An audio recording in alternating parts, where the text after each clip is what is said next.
Namo Phat. Good morning. Thank you for joining me for our daily practice check-in. Listen, listen, listen.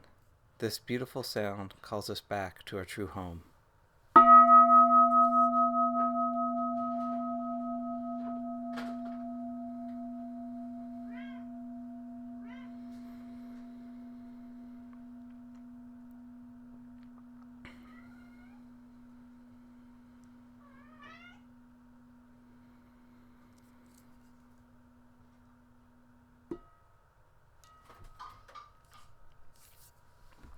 The fourth mindfulness training.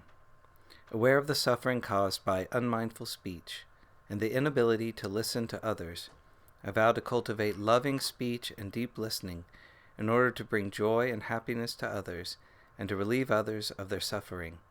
Knowing that words can create happiness or suffering, I am determined to speak truthfully, with words that inspire self-confidence, joy, and hope. I will not spread news I do not know to be certain, and will not criticize or condemn things of which I am not sure. I will refrain from uttering words that can cause division or discord, or that can cause the family or the community to break. I am determined to make all efforts to reconcile and resolve all conflicts, however small.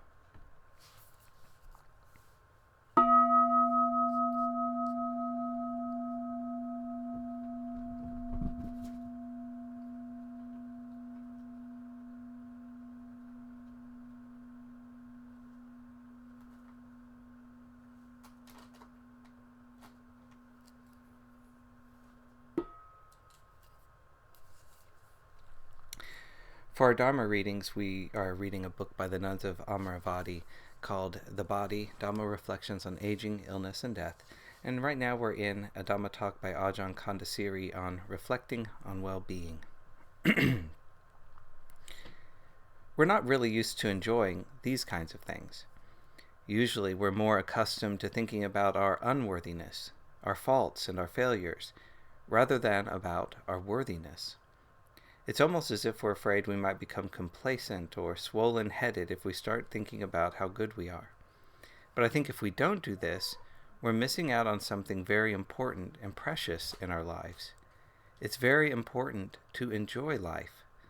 Now, we can tend to think of enjoyment as being selfish, indulgent, or unskillful, but what I'm talking about is the skillful enjoyment of life.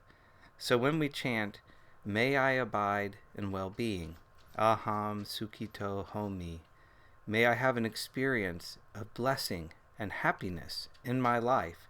It's not just wishful thinking.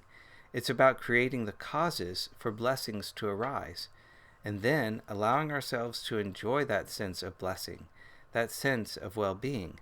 It's quite legitimate to enjoy the blessings of virtue and generosity. When we go on our alms round, I sometimes think, what on earth am I doing?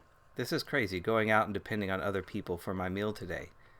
But behind that, there's the thought, I'm giving people an opportunity to do something that's going to make them happy, to practice generosity. Putting something into my alms bowl will not only nourish me, but also nourish their own hearts.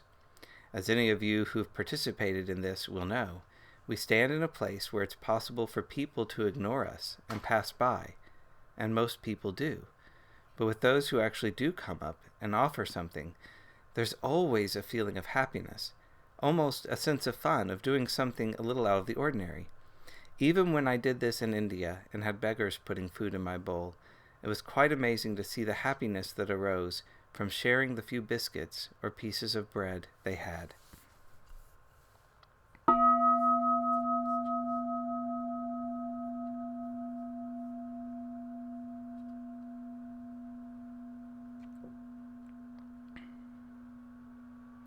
May all beings be well. May all beings be happy. May all beings be peaceful. Sadhu, sadhu, sadhu. Thank you for joining me this morning.